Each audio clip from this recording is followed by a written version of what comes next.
നമസ്കാരം.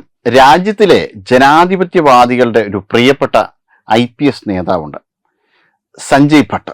സഞ്ജയ് ഭട്ട് 1996 ഒരു മയക്കുമരുന്ന് കേസുണ്ട്. ഇതിൽ 20 വർഷത്തെ തടവ് ശിക്ഷ സഞ്ജയ് ഭട്ടിന് ലഭിച്ചു.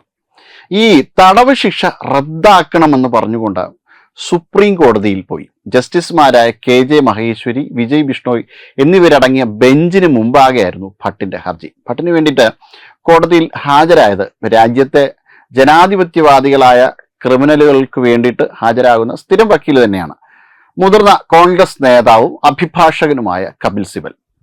കപിൽ സിബൽ വളരെയധികം വാദിച്ചു.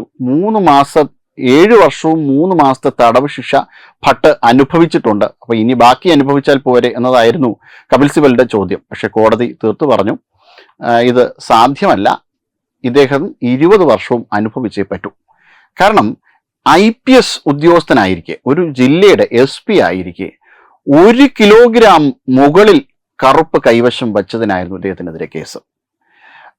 അളവിൽ ഏകദേശം 250 ഗ്രാം വരെ ഒരാൾക്ക് കൈവശം സൂക്ഷിക്കാം. അത് വാണിജ്യപരമായിട്ടുള്ള ഒരു അളവായിട്ട് കണക്കാക്കില്ല. പക്ഷെ അതിനും എത്രയോ മുകളിലാണ് ഇദ്ദേഹത്തിന്റെ സൂക്ഷിച്ചിരുന്ന കറുപ്പ്. Narcotics, drugs and psychotropic substances act പ്രകാരം ഇത് വാണിജ്യപരമായ അളവല്ല എന്ന് സിബൽ വാദിച്ചു. പക്ഷേ കേട്ടിരിക്കുന്ന ആൾക്കാര് പൊട്ടന്മാരല്ലല്ലോ. ജഡ്ജ് ഇത് നിഷ്കരണം തള്ളിക്കളഞ്ഞു. 20 വർഷവും അനുഭവിച്ചേ പറ്റൂ. ഭട്ടിന്റെ വാദങ്ങളെ എതിർത്തുകൊണ്ട് സംസ്ഥാനത്തിന് വേണ്ടി ഹാജരായത് മുതിർന്ന അഭിഭാഷകനായ മഹീന്ദർ സിംഗ് ആയിരുന്നു. അദ്ദേഹം ഭട്ട് ഒരു ജില്ലയിലെ SP ആയിരുന്ന സമയത്താണ് ഈ കറുപ്പ് സൂക്ഷിച്ചത്. അപ്പോൾ 1 കിലോഗ്രാമിന് മുകളിൽ കറുപ്പുണ്ടായിരുന്നു. 250 ഗ്രാം കറുപ്പ് മാത്രമേ സൂക്ഷിക്കാവൂ.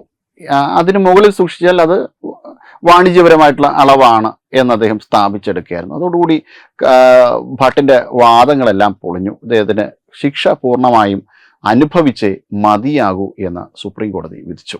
ഇതിന് പുറമെ ഭട്ട് മറ്റൊരു കാര്യം കൂടെ ചെയ്തിരുന്നു. കീഴ്ക്കോടതി ജഡ്ജി പക്ഷാഭേദം കാണിച്ചു. അതുകൊണ്ട് കേസ് മാറ്റണം. പക്ഷേ വിചാരണ ആരംഭിച്ച മയക്കുമരുന്ന് കേസിൽ വിചാരണ നടത്തുന്നതിനിടെ ഭട്ടിന്റെ ആ വാദവും സുപ്രീം കോടതി തള്ളുകയാണ് ചെയ്തത്. അങ്ങനെ അടപടലം ഭട്ട് ഒരു വഴിയിലായി എന്ന് വേണം പറയാൻ.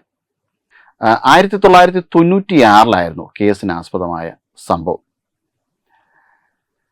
അന്ന് പാലൻപൂരിലെ ഒരു SP ആയിരുന്ന ഇദ്ദേഹം ഹോട്ടലിൽ താമസിക്കുക 1.5 കിലോ കറുപ്പ് സൂക്ഷിച്ചതായിരുന്നു കേസ്. പാവം, അന്ന് അറിവില്ലായിരുന്നു ഇത്രയധികം കറുപ്പ് സൂക്ഷിക്കണം, ഇത്രയധികം സൂക്ഷിക്കാൻ പാടില്ല എന്നുള്ള അറിവൊന്നും SP-ക്ക് ഇല്ലായിരുന്നു. ഇതിനു പുറമെ 1989 ഒരു കസ്റ്റഡി മരണ കേസും കൂടെ സഞ്ജയ് ഭട്ടിന് നേരെ ഉണ്ട്. 2019 ജാംനഗറിലെ കോടതി ഭട്ടിന് ഈ കേസിൽ ജീവപര്യന്തം തടവ് ശിക്ഷ വിധിച്ചിട്ടുണ്ട്. അപ്പൊ അങ്ങനെ എല്ലാ കേസിലും ചേർത്ത് അത്യാവശ്യം നല്ല തടവുമായിട്ട് ഇനി കുറച്ചു കാലം കൂടെ ഭട്ടിന് ജയിലിൽ കിടക്കാം. എന്തായാലും ജനാധിപത്യം ജയിലിലൂടെയെങ്കിലും നടപ്പാക്കാമല്ലോ ഭട്ടിന്. വെബ് ഡെസ്ക് തത്വമൈ ന്യൂസ്.